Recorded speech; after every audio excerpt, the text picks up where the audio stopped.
berkuranglah penghasilan. Tiba-tiba bisa mainnya kayak setan kan. Ini kan semua berimbas dari kejadian Kanjuruhan Kanjuruhan kan. bermasalah karena kerusuhan, lalu liga dihentikan. Itu belum ada saya temukan kasus. Ini terakhirlah kompetisi dihentikan dalam sejarah Indonesia. Terakhir. Kayak ayam mau dipotong.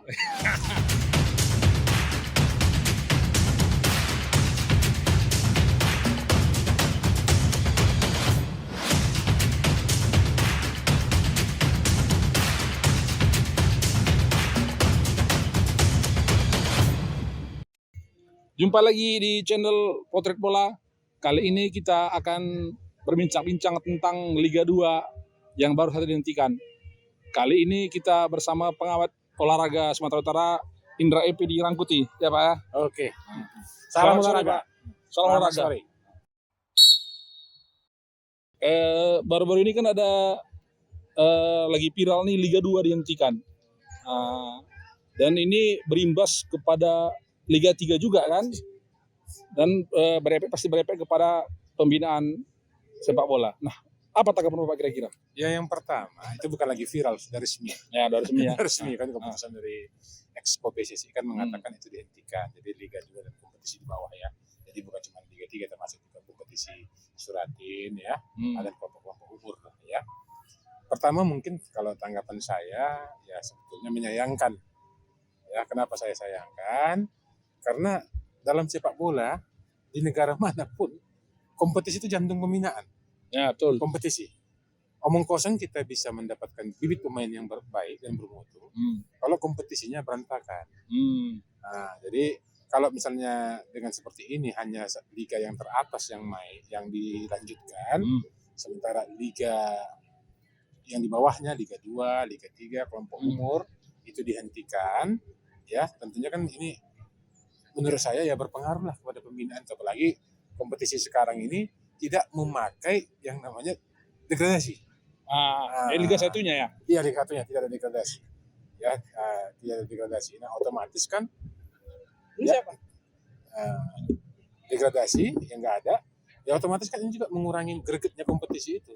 Artinya bukan liga lagi, bukan kompetisi lagi ya, tapi kelas turnamen aja ya. Turnamen lah, mirip seperti turnamen kan. Nah, yang kita sementara kalau kita perhatikan kan di Eropa, biasanya kalau udah tim-tim itu menjelang degradasi menjelang pekan-pekan terakhir, dia kan tiba-tiba bisa mainnya kayak setan kan gitu kan. Iya, betul. Nah, kayak setan, maksudnya bukan setan mereka tapi kesetanan lah. Iya. Tiba-tiba tim yang hampir degradasi pun tim yang atas bisa dia bantai. Nah, di situ lagi menariknya. Nah, kalau ini nggak ada kan tentunya jadi pertanyaan.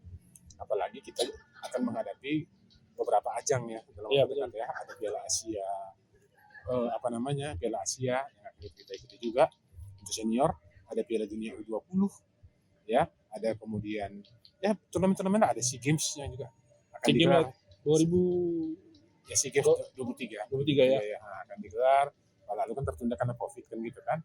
Nah, baru kemudian juga ada kejuaraan seperti misalnya yang akan digelar lagi, misalnya kejuaraan Piala AFF lagi yang akan datang juga akan digelar. Ini sudah selesai 2 tahun lagi. Nah, Piala Asia ya. Ya, Piala Asia. Piala Asia akan digelar kan, dan berbagai turnamen lainnya lah. Dan yang paling utama ya PON tahun depan. PON itu kan regulasinya kan dari pemain amatir. Amatir itu kan Liga 3. Nah, kalau kompetisi nggak ada gimana? Terus Pak, PSSI kemarin kan beralasan dihentikannya salah satunya karena jadwal yang udah mendadak. Nggak sempat lagi karena kita bakal menghadapi Piala Dunia usia 20. Terus stadion tidak memadai di Liga 2. Nah, menurut Bapak pas enggak keputusan itu? Atau memang masih ada jalan yang lain gitu? Ya sebetulnya kalau menurut saya harusnya masih ada jalan yang lain ya. Yang lain itu misalnya apa? Jadi kita tengok ke belakang. Di Eropa, kalau kompetisi itu, klub itu tidak mau mengikuti kompetisi, itu kena sanksi. Sanksinya bisa dinyatakan pengurangan poin atau bahkan degradasi. Nah, ke liga berikutnya. Nah, kalau memang ada yang nggak siap, ya mungkin bisa dikasih sanksi pengurangan poin, atau gimana. Nah, kalau memang masalahnya adalah masalah waktu dan tempat dan sebagainya, pasti sebenarnya kan bisa diselenggarakan dengan bubble, ya, bubble artinya terpusat. Kayak bentuk home turnamen seperti Liga 2 musim yang lalu kan seperti sistem bubble itu ya. Bubble itu. Nah, jadi dia tidak memakai sistem home and away. Karena kalau home and away kan tadi masalahnya fasilitas ya, baru kemudian macam-macam lah ya, pendukung nggak memadai. Tapi kan kalau dengan sistem bubble misalnya contoh ya, untuk zona barat di mana ditaruh? Ya di Medan lah Di contohnya Medan lah, kan. di Medan. Nah, bisa di zona tengah misalnya bisa dibuat di di Jawa, Iya. gitu kan. Baru kemudian zona timur bisa dibuat di Sulawesi. Atau Jadi Kalimantan, sebetulnya kan. ya masih ada solusi. Jadi kan pertandingannya pun nggak terlalu banyak, tinggal dipilah, ya kan? Nah itu yang sebenarnya harusnya dicoba, ya dicoba. Dan yang paling penting sebetulnya dengan ditiadakannya kompetisi Liga 2 ke bawah ini, ya, yang paling terasa itu kan sebetulnya adalah hidup pemain. Iya, itu pemain. Iya, dari mana dia boleh dikatakan saat ini, ya apalagi Liga 2 ya memang sudah profesional. Ya profesional Nah, Liga 2 kan di bawah naungan LIB kan gitu kan, profesional. Artinya kalau nggak ada kompetisi, ya otomatis berkuranglah penghasilan pemainnya. bukan cuma pemain, pelatih, ya perangkat-perangkat tim lah. Official juga kan, Ya, perangkat-perangkat itu kan. semua lah yang berkaitan. Jadi ini merupakan sebuah efek domino. Jadi seharusnya sangat kita sayangkan kenapa ini bisa terjadi. Tapi ya udah terjadi, mau bilang apa kita? Nah, Terus Pak, ini kan semua berimbas dari kejadian Kanjuruhan kan. Nah, cuman sanksi yang diberikan di PSSI kemarin itu Arema itu harus pindah kandang dan tidak bisa disekat penonton. Menurut Bapak sanksi itu cocok nggak atau? Kalau sanksi saya kira cocok ya. Cocok ya. Masalah karena kita sedikit berbalik yang agak mirip kejadian seperti ini kan dulu kejadian di Inggris, tragedi Hillsborough. Ya. Ketika pendukung Liverpool dengan pendukung Nottingham Forest waktu itu bentrok ya di Piala FA ya. Toh baik Liverpool maupun Nottingham Forest tetap diizinkan bertanding di di kandang mereka sendiri. Tapi dengan catatan prosedurnya diperketat. Nah, kalau untuk kasus yang ini mungkin Arema ya bisa diberikan sanksi yang lebih keras lagi, memang nggak boleh dia bertanding. Ya, misalnya di satu tempat ini. Tapi kan dia bisa diizinkan, misalnya contoh, boleh aja dia bertanding di Arema, di Malang, tapi tanpa penonton. Ya. Nah, nggak ada masalah saya rasa kalau seperti itu dibuat.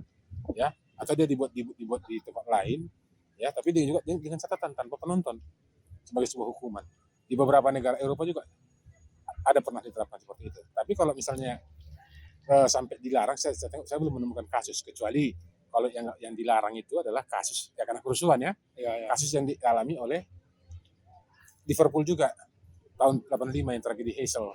Tragedi Heysel kan itu imbasnya bukan cuma Liverpool, semua klub Inggris tidak boleh berkompetisi di kasta Eropa. Karena di kandang lawan dia ngamuk ya? Iya, bukan yang lawan, tempat netral. Tempat netral ya. Waktu kan pindah kan tempat netral, Stadion Heysel, lawannya Juventus.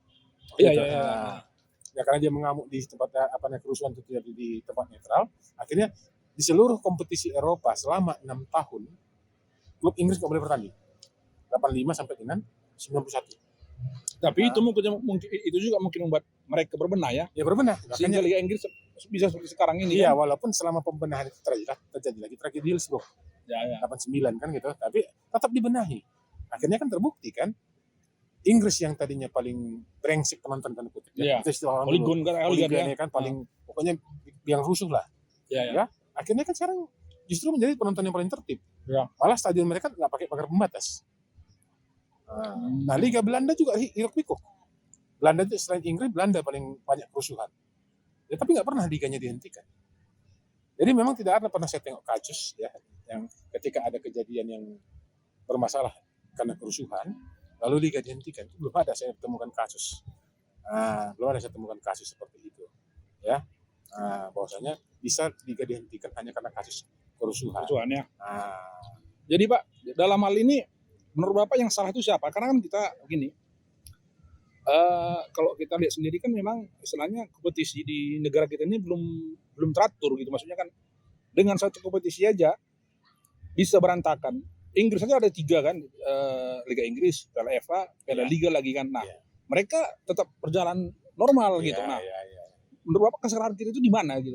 Kalau kita bicara kesalahan ini bicara kayak benang kusut udah ini. Jadi udah kusut kali ya? Udah kusut.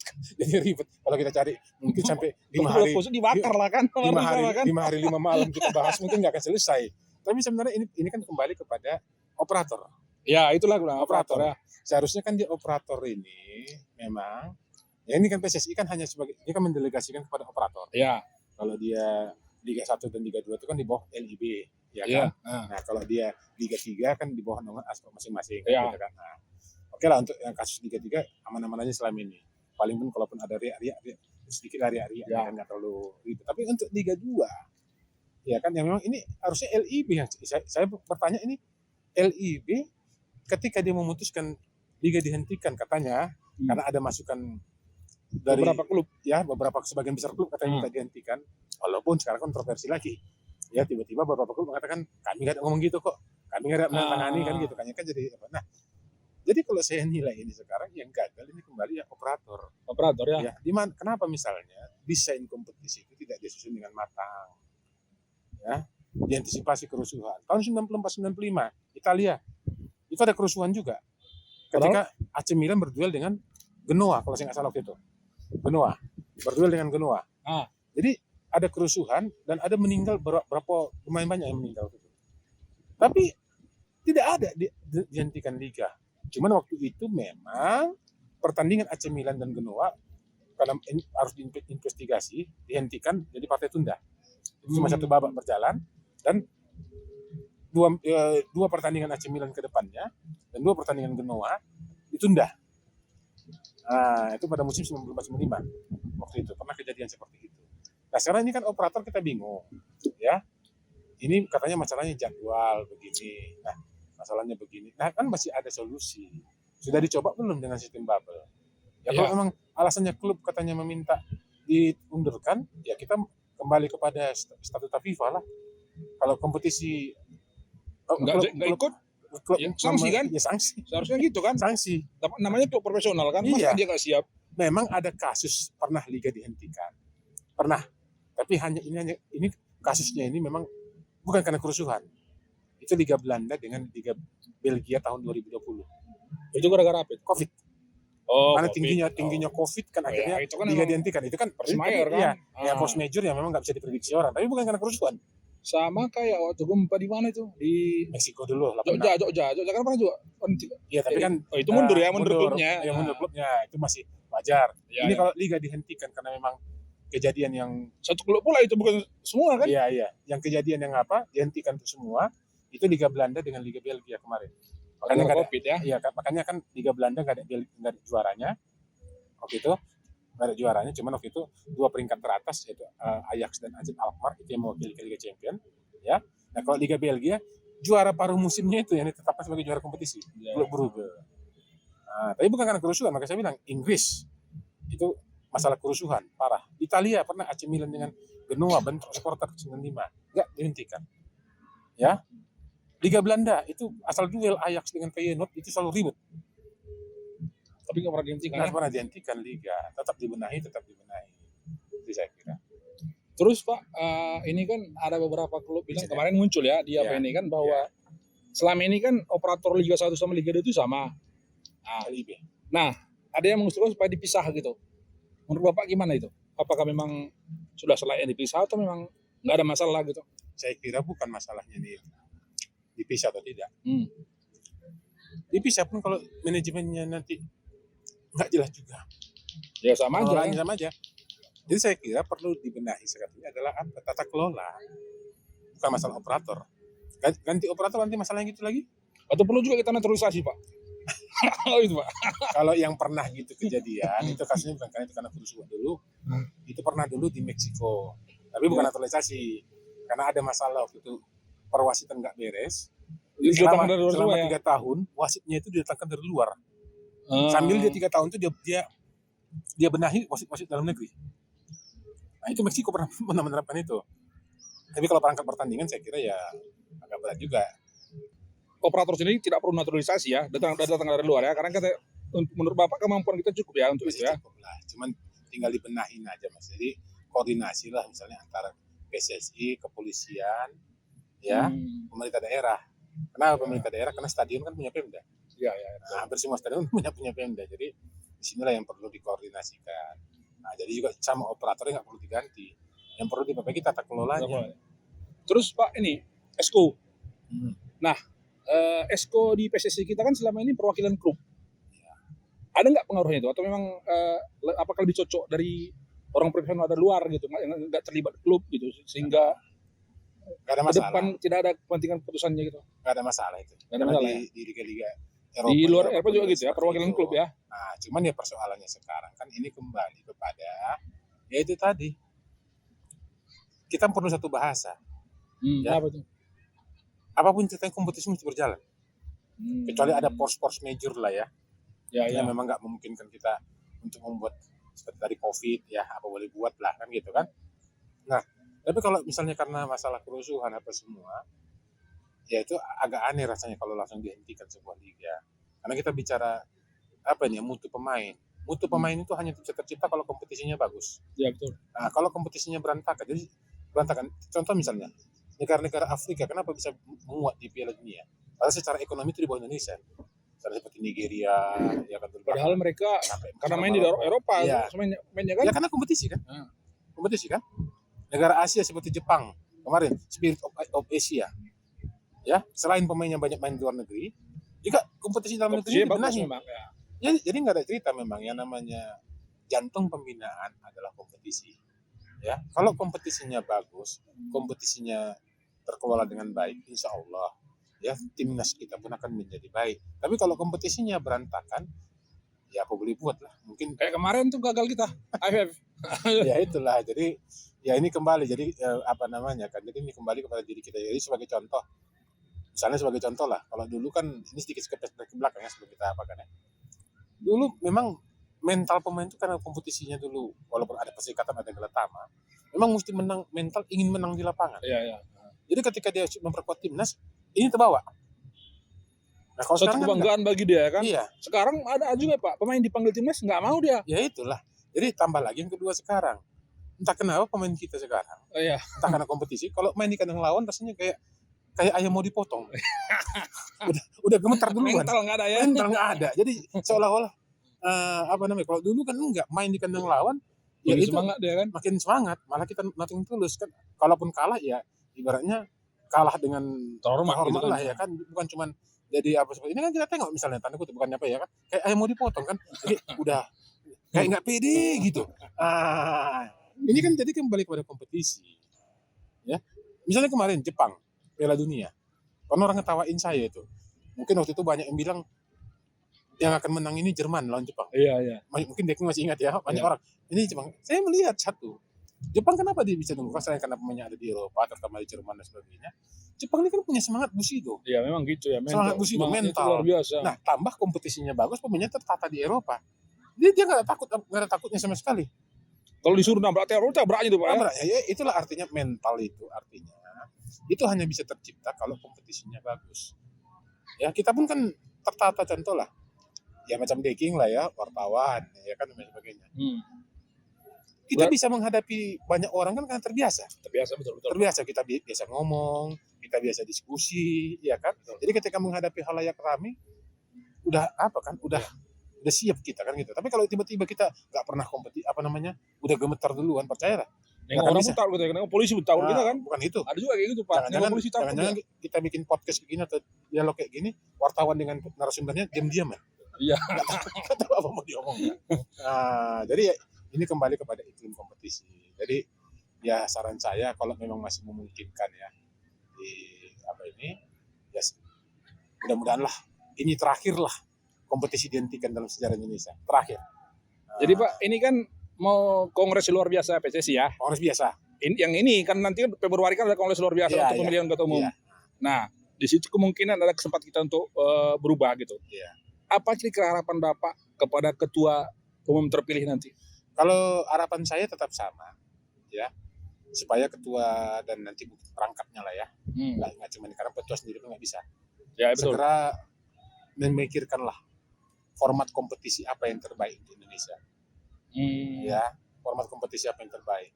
Jadi dengan saya harus mengakui menurunnya mungkin salah satu kompetisi ini karena kita nggak punya format kompetisi yang baik. Kita pernah pakai format turnamen. Ya. Ada wilayah barat, wilayah timur, ya. Kan? Ada pakai belakangan kita kepingin, ini seperti Eropa. Ini begini harus ada ini. Padahal kalau kita ikuti Eropa nggak mungkin. Nah ini pikirkan karena luasnya wilayah Indonesia sama Merauke. Nah jadi saya kira pikirkanlah format kompetisi yang terbaik untuk Indonesia dan yang paling penting lagi segeralah ya, gulirkan kompetisi, ya, dan jangan lagi dihentikan kompetisi. Oke, Pak. Itu dia. Thank you. Baiklah, pemirsa sekalian, demikian wawancara kami dengan Pak Indra Effendi Rangkuti. Jangan lupa subscribe, like, dan share. Saya Daging Sembiring. Indra Effendi Rangkuti, Salam olahraga. salam olahraga.